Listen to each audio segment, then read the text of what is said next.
What's up, guys? Thanks for tuning into the iTip Report. My name is Iveriani. Hope all is well with you. Happy Wednesday. Hope you all are good. It is beautiful in NYC. Before you do anything, don't forget to like this video, comment, subscribe.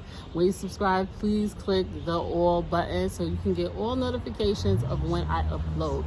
Really briefly, I want to talk to you today about my experience with reading the J Dilla autobiography. It's called Dilla Time. Shout out to Dan, the author. This book was mind-blowing. It was shocking. It answered a lot of questions that I personally have from working in the music business and being a little associated with certain things of J Dilla's brand.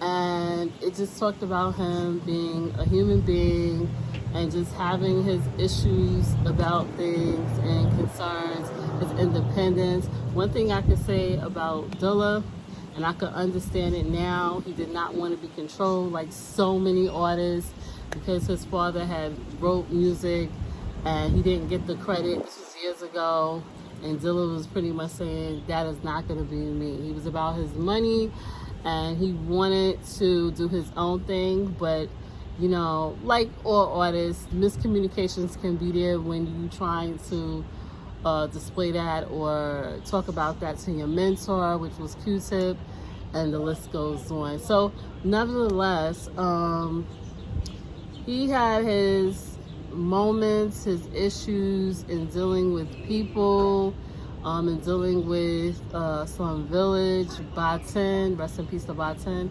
also to T3, shout out to T3.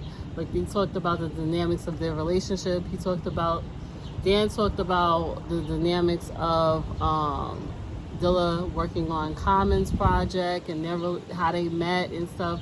Also talked about his dynamics with working on the Angelo project, the Voodoo album, which I am so happy I had the opportunity to help promote that years ago when I was in college, and I never knew the dynamics behind it. Also, it talked about J Dilla's dynamics and project he worked with Erykah Badu. Like, Dilla worked with so many people, Questlove, The Roots, so many people. So in this book, it really spoke about the history of music itself, and it also broke down the beat pattern structure, the influences, Dilla's style, and how he influenced a lot of other musicians, and how his sound sounds so different, and people were studying it. Also broke down about the MPC to the point where I want to go out and buy my own MPC. I just have to do the research on what particular MPC which would be right for me. It definitely probably be the Akai, somewhere, one of those Akai MPCs. But yeah, it talked about that. It talked about his relationships with Q-Tip, his issues he may have with the label, Frank Nid, Frank and Zane, who else? So many people. Talked about his relationships, his daughters, the strip club, Detroit, just everything. You will not be disappointed with this book. It also talked about Maureen, Ella J, Martha. The list goes on. So, nevertheless, this book was raw, uncut, and very rough and hard for me to read, simply because I was behind the scenes and I kind of knew certain things. And then it's like when you work in the music business and you read a biography of one of your favorite producers, and you're like, oh my goodness, this makes sense. Like, I learned that with this book, communication is key in regards to any artist dealing with their music.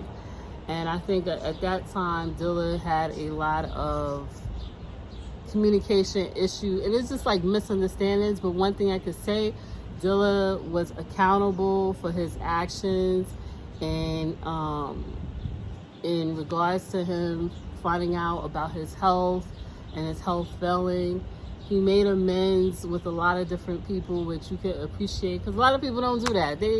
People hurt your feelings or feel some type of way, and they just keep it moving, and that's that.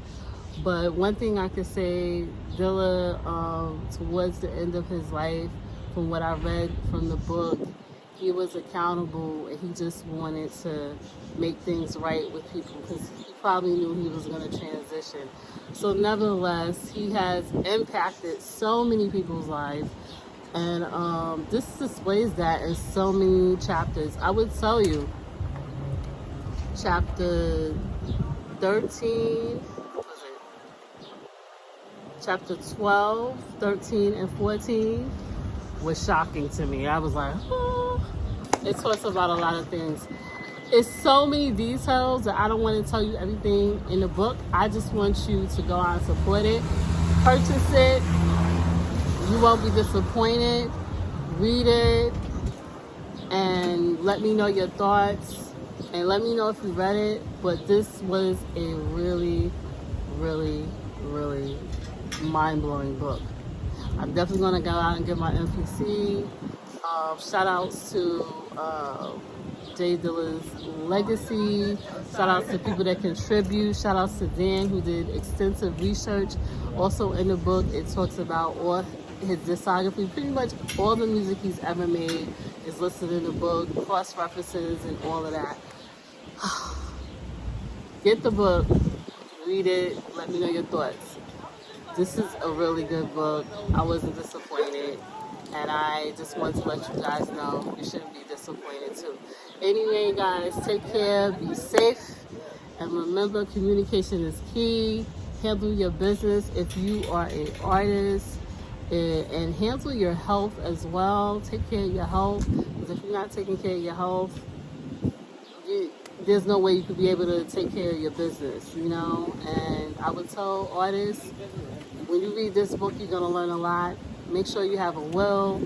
Make sure you have a living will. Make sure you have your health together. Make sure you take care of yourself and have surrounding people around you that's going to look out for you and make sure you're good. All right? Peace, and this is iveriani.